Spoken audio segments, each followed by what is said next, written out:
Rain hammered the streets of downtown Chicago while Daniel Carter adjusted his cufflinks inside the back seat of a black sedan. The city lights blurred across rain-soaked windows, glowing against the cold November night. Beside him, his wife Vanessa smiled softly while reading the anniversary card he had written earlier that morning. 20 years together felt impossible sometimes.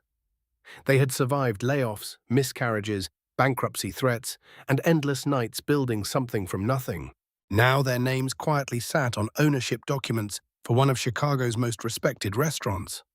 But tonight was not supposed to be about business. It was supposed to be about survival, gratitude, and love. Daniel glanced toward the restaurant entrance as the car stopped beside the curb. Valets hurried beneath black umbrellas while guests entered through polished glass doors, glowing warm against the storm. Vanessa touched his hand gently. "You look nervous," she whispered. "I always get nervous around you," Daniel replied. She laughed quietly. The sound grounded him instantly. Inside the restaurant, soft jazz drifted through dim lighting and polished marble floors. Couples leaned close over wine glasses while executives spoke quietly near the bar. Crystal chandeliers reflected golden light across the dining room. It felt expensive without feeling cold. The hostess greeted them warmly. "Good evening, Mr. Carter. Your table is ready." Daniel nodded politely while Vanessa removed her coat. Several staff members recognized them immediately, though discreetly. Daniel had always insisted ownership remain invisible during normal operations. He hated power displays. He wanted guests treated equally. Their window table overlooked the Chicago River, where rain streaked across dark water beneath glowing bridges. A single candle flickered between them. Vanessa sighed softly. "This feels nice." "It's overdue," Daniel admitted. For the first 30 minutes, everything felt peaceful. They shared appetizers, discussed their daughter's graduate school applications, and laughed about old apartment disasters from their 20s in Detroit. Outside, thunder rolled over the city skyline.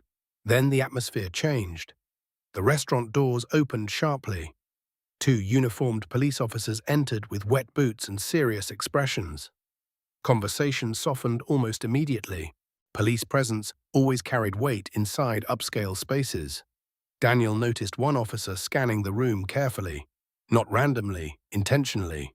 His eyes landed directly on their table. The officer approached slowly, body camera blinking red against his chest. His posture already carried confrontation before he spoke a single word. "Evening," he said flatly. Daniel looked up calmly. "Good evening, officer. We received complaints about people lingering too long and making guests uncomfortable." Vanessa frowned slightly. "Excuse me." The officer glanced around their table slowly. Candle, wine, anniversary card, expensive plates. "This really isn't the kind of place for your type to stay all night," he added. Silence dropped heavily across the table. Vanessa's smile disappeared instantly. Daniel remained composed, though his heartbeat slowed into something colder. "What exactly do you mean by our type?" he asked quietly. The officer shrugged casually. "You know what I mean." Rain battered the windows harder outside. Nearby diners pretended not to listen while listening carefully. Vanessa folded her napkin slowly onto the table. "We're celebrating our anniversary." "Then maybe celebrate somewhere else," the officer replied. Daniel stared at him for several seconds, not angry yet, studying him instead. The body camera continued blinking. A server paused nearby uncertainly, gripping a tray tightly against her chest. The officer rested one hand near his belt. "I'm trying to avoid making this difficult." Daniel finally leaned back slightly in his chair. "We ordered dinner 40 minutes ago," he said calmly. "We're paying customers. We're not disturbing anyone." The officer tilted his head with visible impatience. "That's not what the complaints suggested." "What complaints?" Vanessa asked. He gestured vaguely around the dining room. "Guests feel uncomfortable." Daniel slowly scanned the room. Most diners quickly looked away. No one appeared threatened, no one appeared disturbed. Only curious, only uncomfortable watching this happen. Vanessa lowered her voice carefully. "This feels humiliating." The officer answered immediately. "It wouldn't be if you cooperated." That sentence changed everything. The warmth of the anniversary disappeared completely. Now it felt like a warning. Daniel straightened slightly. Calm remained in his voice, though something firmer emerged beneath it. "We're not leaving." The officer's jaw tightened. Across the room, the general manager suddenly appeared near the kitchen entrance, watching nervously. Because unlike the officer, the staff already knew exactly who Daniel Carter was. The rain outside intensified, while tension settled across the dining room like heavy smoke. Daniel Carter remained seated calmly beside the window, though every instinct inside him recognized the danger growing beneath the conversation. Vanessa could feel it too. The officer standing over them no longer sounded uncertain. He sounded confident. Confident people rarely questioned themselves. The officer shifted his weight slightly, body camera tilting with the movement. Reflections from chandelier lights flashed against the polished lens. "You're really refusing to cooperate over one dinner?" he asked. Daniel answered quietly, "I'm refusing to accept disrespect." The officer gave a short laugh beneath his breath. "That's the problem now," he muttered. "Everybody thinks everything is disrespect." Vanessa crossed her arms slowly. "You approached us because we received complaints." "From who?" she asked again. This time he avoided the question entirely. Instead, his eyes moved across Daniel's tailored suit and expensive watch. Something about Daniel's composure irritated him visibly. It challenged assumptions he already decided were true. Most people folded once authority arrived. Daniel did not. The officer leaned slightly closer. "You know," he said quietly, "most people in your position would just leave peacefully." Daniel's expression hardened faintly. "My position?" The officer shrugged. "You know exactly what I'm saying." Vanessa felt anger rise inside her chest now. Not explosive anger. Older anger. Familiar anger. The kind black families inherited across generations. Her grandfather once described it perfectly. "People only questioned your presence after deciding your humanity was negotiable." "We belong here," she said firmly. The officer smirked faintly. "That's your opinion." A nearby couple stopped pretending not to listen. At another table, a younger man quietly lifted his phone beneath the edge of his wine menu. Recording had begun. Daniel noticed immediately. So did the officer, but instead of calming himself, the officer became sharper. "Look around," he said quietly. "This restaurant maintains a certain atmosphere." Vanessa stared directly into his eyes. "We are the atmosphere." That answer visibly annoyed him. His hand rested closer against his duty belt. "Don't make this difficult." Daniel folded his napkin carefully onto the table. "You still haven't explained what law we violated." The officer paused, because there wasn't one. Finally, he answered, "You're creating a disturbance now." Daniel glanced around calmly. "You created the disturbance." Silence. Even the jazz music overhead suddenly sounded tense. The officer's breathing deepened slightly. People challenged authority differently today than decades earlier. Phones recorded everything. Social media spread humiliation instantly. Officers who once controlled narratives now feared cameras almost as much as criminals. Unfortunately, fear often became aggression. "You people always want special treatment," the officer muttered. Vanessa blinked slowly. "You people?" The officer realized too late that he spoke aloud, but ego refused retreat. "I said what I said." Several diners openly stared now. A server approached cautiously from behind. "Officer," she said carefully, "they haven't caused any issues." He turned sharply toward her. "Ma'am, this is police business." Her face tightened nervously.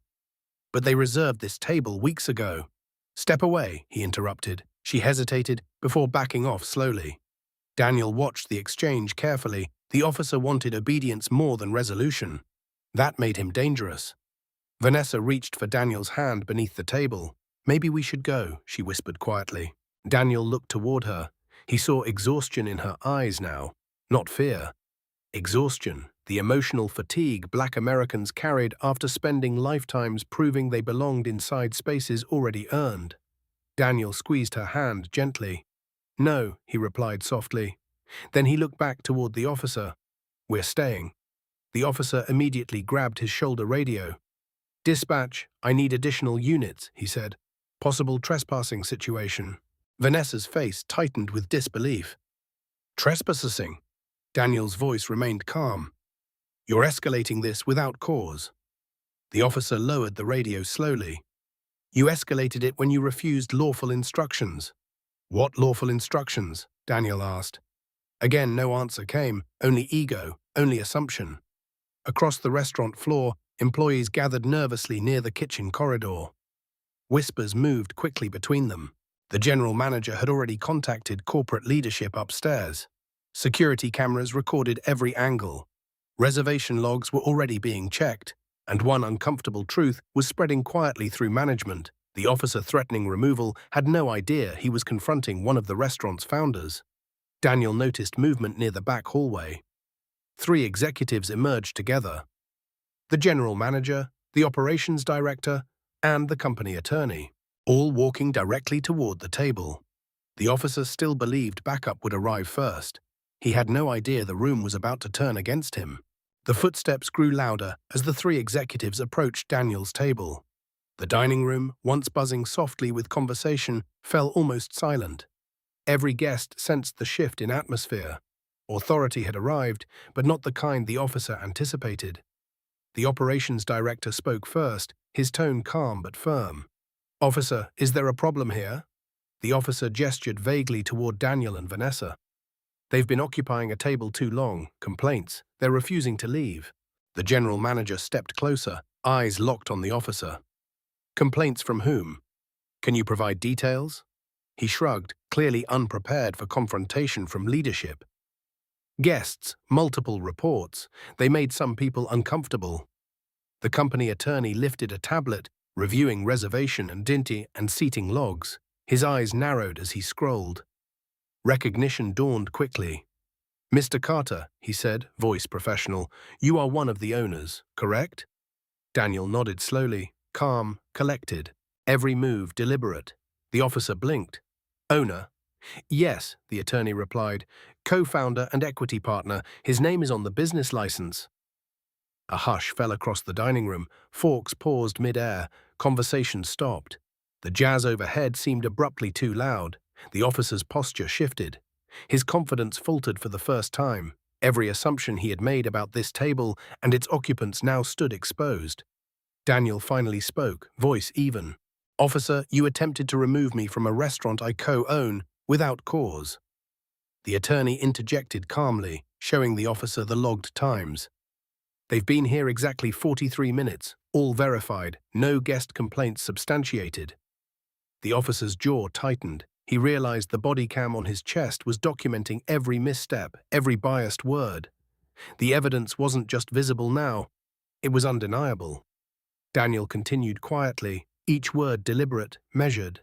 "You approached us without cause. You used racial language. You attempted unlawful removal, all captured on your own body cam."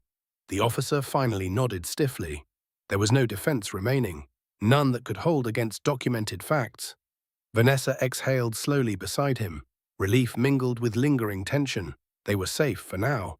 But the humiliation, though now reversed, had already been witnessed by dozens of guests. The general manager remained a protective presence beside their table. "Mr. and Mrs. Carter, we sincerely apologize for this disruption," he said, voice steady. Daniel's eyes met his. Calm but firm. "This wasn't a disruption, it was discrimination." The attorney nodded. "All footage is preserved for review and civil rights education. Internal cameras and body cam are included. Policies will be updated accordingly." Across the restaurant, life began to resume. Servers moved carefully. Conversation slowly restarted. But the energy had shifted. Authority had been challenged, and accountability had been enforced in real time. Daniel and Vanessa returned to their anniversary dinner, seated as they had been meant to be, protected by the presence of leadership and the undeniable record of truth. Outside, the rain eased slightly, reflecting the city lights on the wet streets below.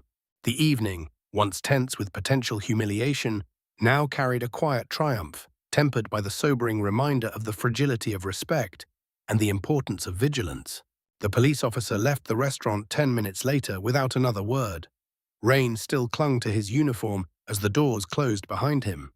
Nobody watched him leave openly, but everyone noticed. Silence followed him all the way to the street. Inside, Daniel sat motionless for several moments beside the candlelight. Vanessa studied his face carefully. She knew that expression.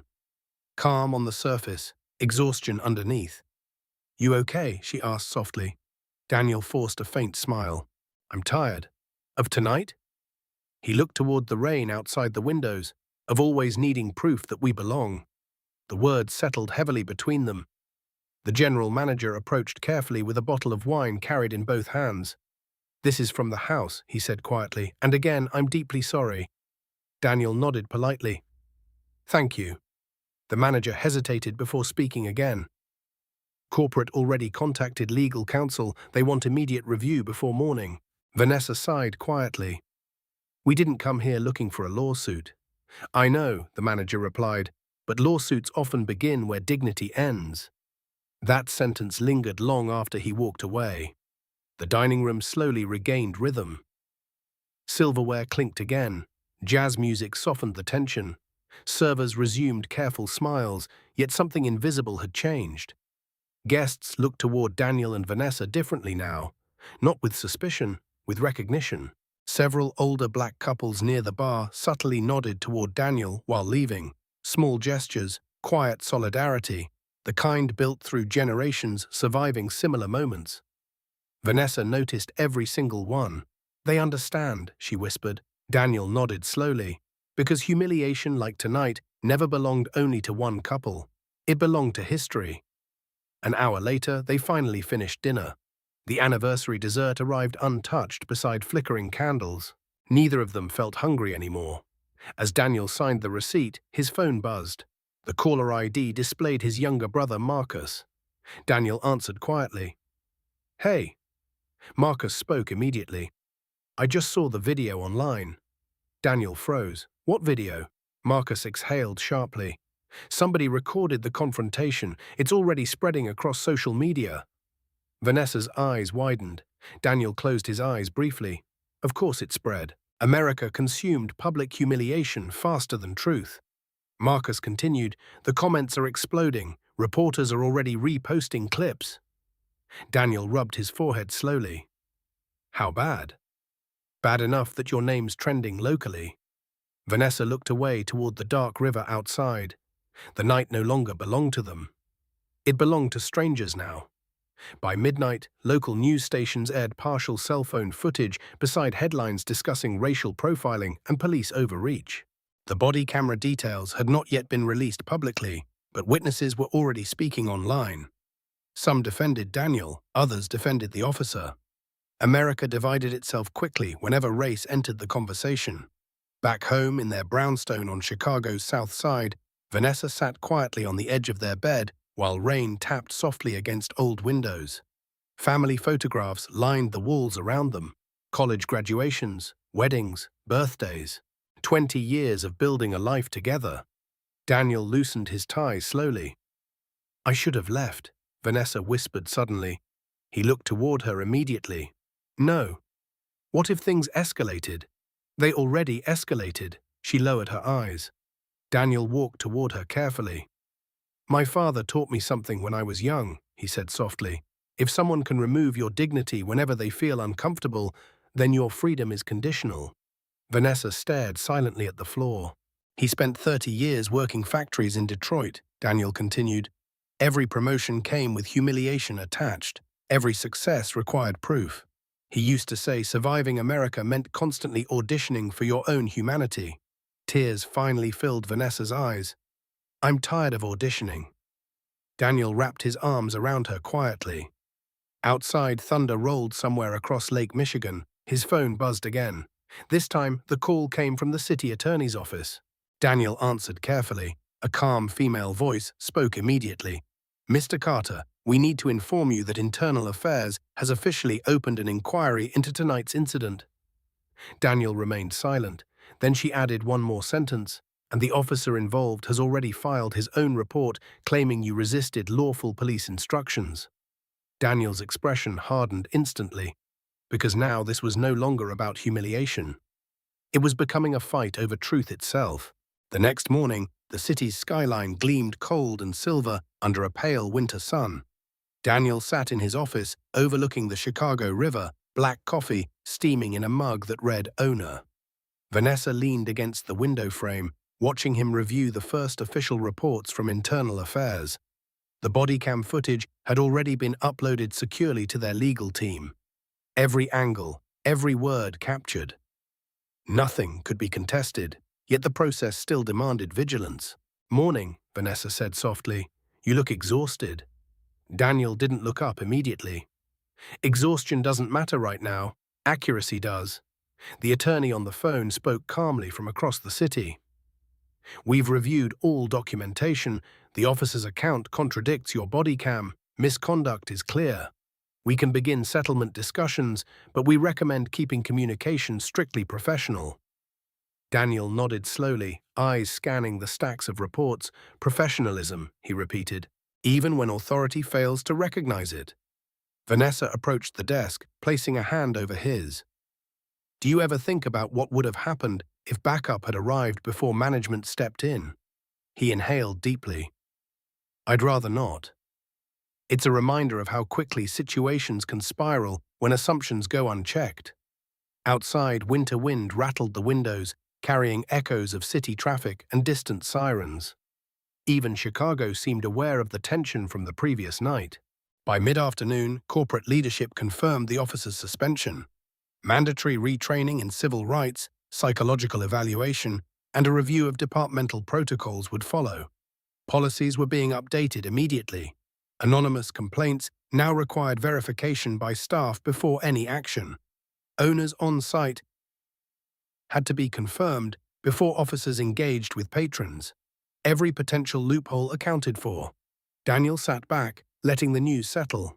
The weight of responsibility remained, but a sense of vindication followed closely behind. Vanessa finally smiled gently. "You're right. Professionalism.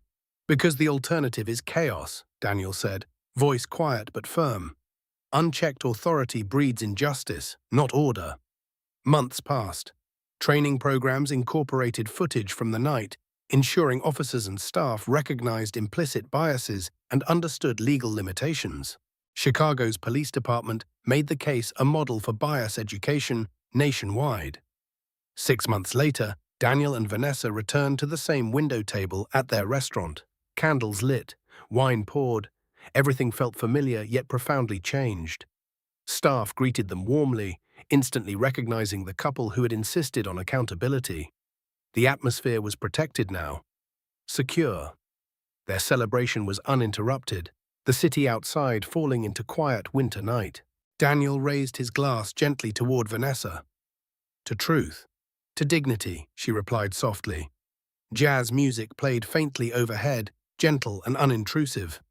The anniversary had returned to its intended state, intimate, peaceful, a testament to perseverance and integrity. Outside, Chicago shimmered under streetlights, reflecting off icy sidewalks, unaware of the small victories inside warm rooms. But inside, a lesson lingered. Authority unchecked collapses under evidence, and dignity, once asserted, is undeniable. By the following week, media coverage had amplified the incident. Local newspapers recounted the confrontation with accuracy thanks to the video evidence, highlighting issues of racial profiling and the misuse of authority. Daniel and Vanessa remained composed, observing from a distance, careful not to inflame the story but ensuring their perspective was heard through official statements.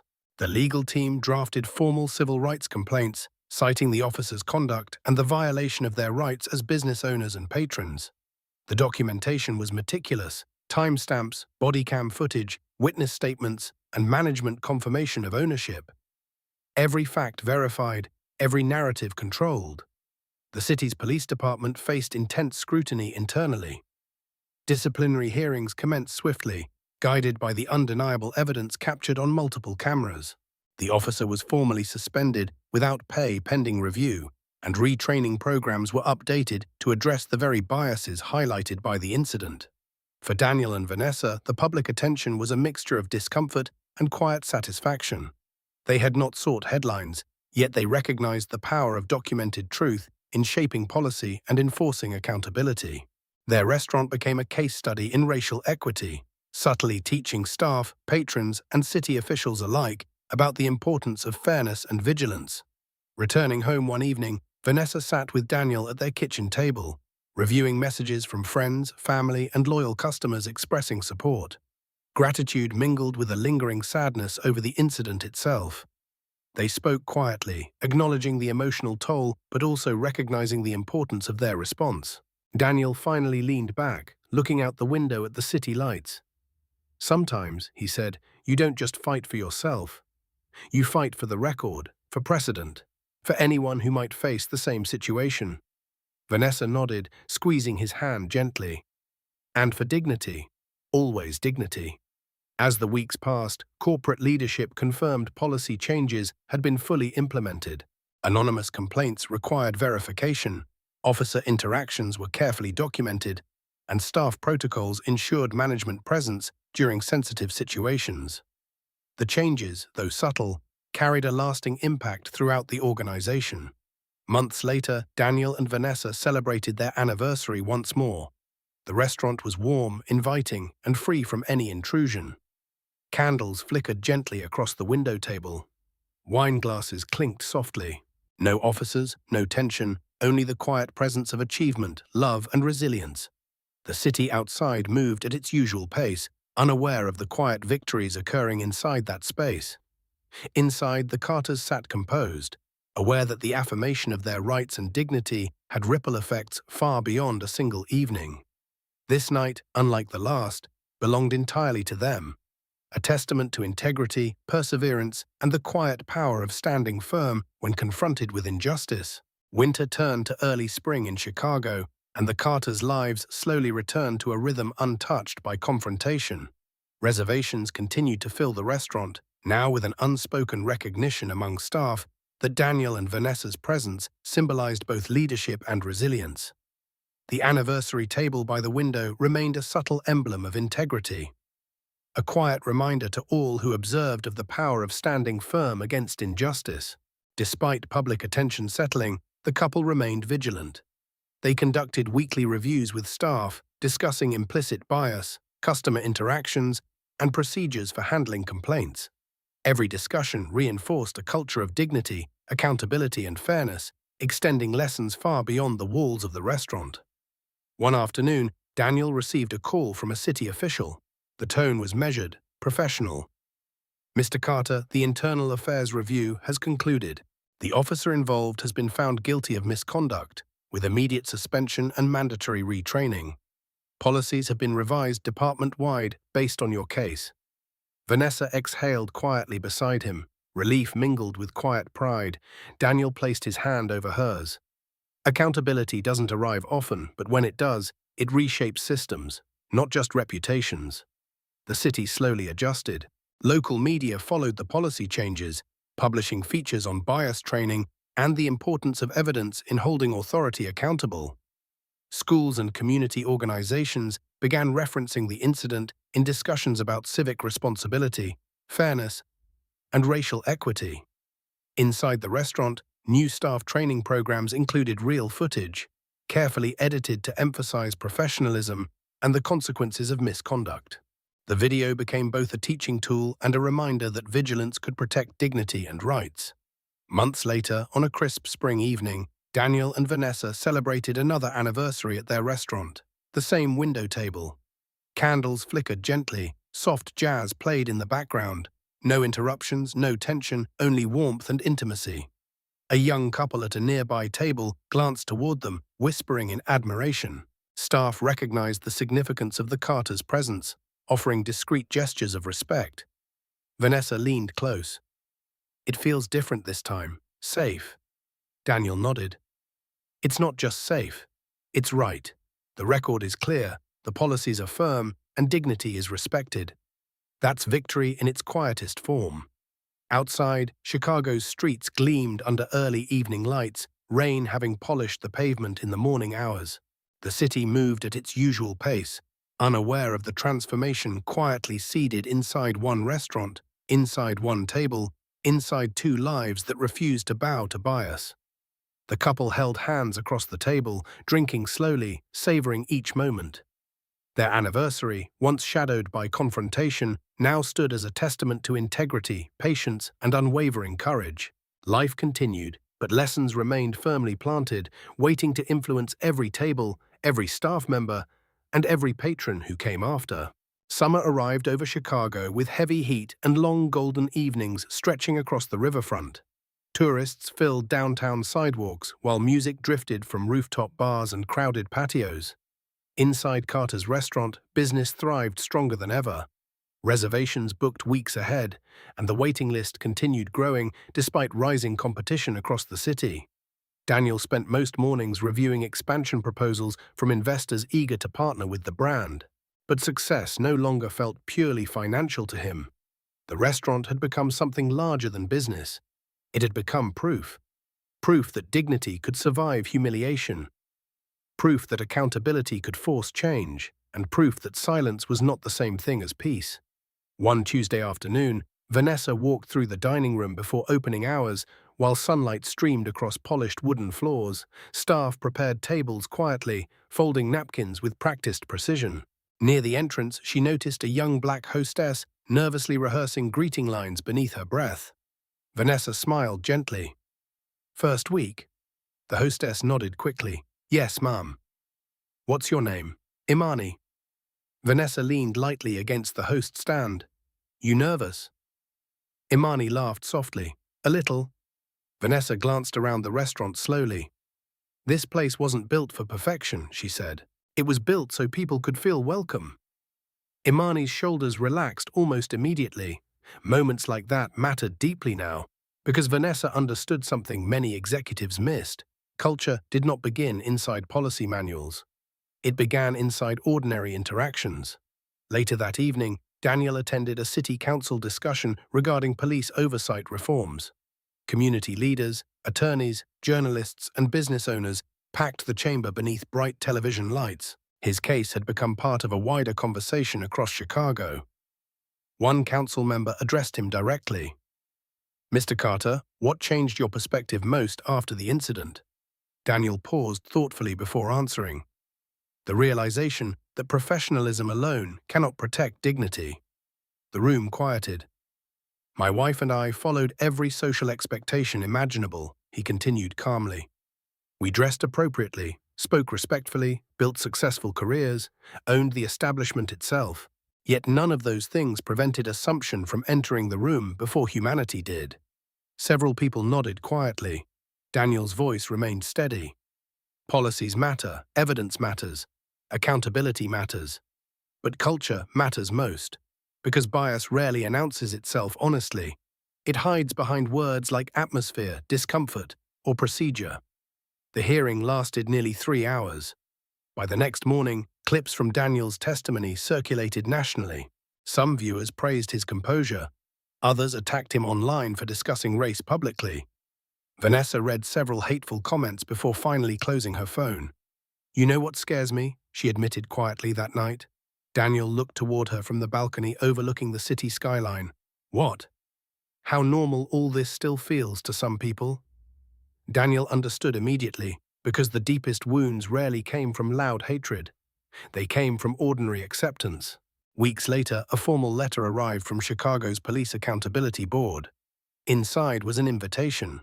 They wanted Daniel and Vanessa to participate in statewide officer training seminars discussing implicit bias and civilian interaction. Vanessa stared at the letter silently. "Do we really want to relive this publicly forever?" she asked. Daniel thought carefully before answering. "No," he admitted. "Then why consider it?"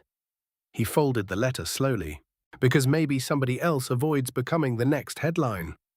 Outside, distant thunder rolled above Lake Michigan. Chicago's summer storms arrived quickly and violently, much like social change itself. The following month, Daniel stood before 200 police recruits inside a training auditorium. Body camera footage from the restaurant incident played silently on massive screens behind him. No dramatic music, no narration, only evidence. Daniel faced the recruits calmly. "This footage begins with assumption," he said quietly. He paused, and assumption nearly became tragedy. The room remained completely silent. Then one young officer slowly raised his hand and asked the question Daniel had waited months to hear. How do we stop ourselves from seeing people through stereotypes before facts? Daniel paused as the young officer's question hung in the air. The auditorium was silent, 200 eyes focused intently on him. He took a deep breath, letting the weight of the moment settle. You stop it, he said slowly, by remembering that every person you encounter is more than your assumptions. Every individual has context, history, and rights. Every interaction matters. It's easy to hide behind authority. It's harder to act with humanity. The officers scribbled notes quickly, some glancing nervously at the footage behind him. He continued, voice calm but firm. Implicit bias isn't always malicious. Sometimes it's quiet. Sometimes it's invisible, but it's never harmless. Your role isn't just to enforce rules. Your role is to uphold justice, dignity, and respect for every person you encounter. Questions followed for over an hour. Recruits asked about protocols, legal boundaries, and communication tactics. Daniel answered each carefully, always returning to the core lesson. Accountability and human awareness could prevent harm before escalation occurred. Vanessa, seated in the back of the room, observed quietly. She understood that education like this was a different kind of victory. It wasn't personal, it wasn't immediate. It was systemic, long-term, and potentially transformative. After the session, several recruits approached Daniel and shook his hand.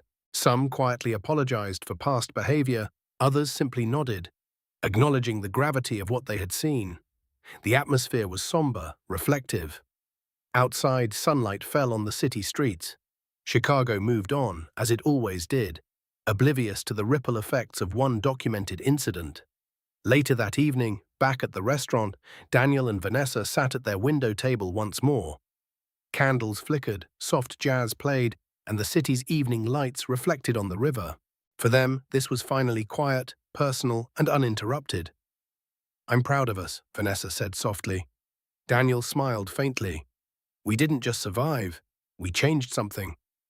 Even if only a little, it will matter for someone else. They toasted quietly. The glasses clinked softly in the intimate space, a sound heavy with history, resilience, and quiet triumph. The anniversary, once shadowed by confrontation, had returned to its intended purpose. Love, reflection, and dignity restored.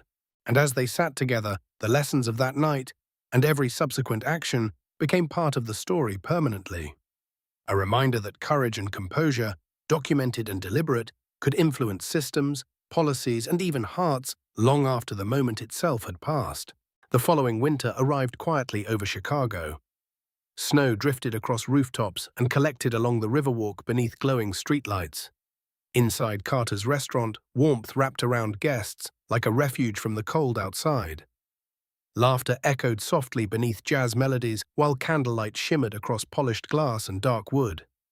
Daniel stood near the entrance watching the dining room carefully, not as an owner tonight, not as a public figure, simply as a husband, remembering how close everything once came to collapsing. Vanessa approached beside him wearing the same deep emerald dress from the night their anniversary dinner became national news. She smiled gently. You're thinking again, she said. I'm remembering. She slipped her hand into his. Good memories or bad ones? Daniel looked around the restaurant slowly. Both. The past year had changed them in ways neither expected. Interviews, hearings, policy reforms, public attention, endless discussions about race, authority, and justice. Yet through all of it, something surprising emerged.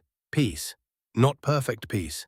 Not permanent peace, but earned peace, because truth no longer needed defending once evidence existed. Near the bar, a framed newspaper article now hung quietly beside the restaurant's original business license. The headline read, Chicago Bias Case Sparks National Reform Discussions. Daniel disliked public attention, but Vanessa insisted the article remain displayed. People need reminders, she once told him, especially when systems pretend change happen naturally. That night, the restaurant hosted a private community dinner, honoring local teachers, firefighters, nurses, and neighborhood volunteers. Ordinary people, working people, people who carried cities quietly without recognition. Daniel preferred those crowds most. Real people, no performances, no politics.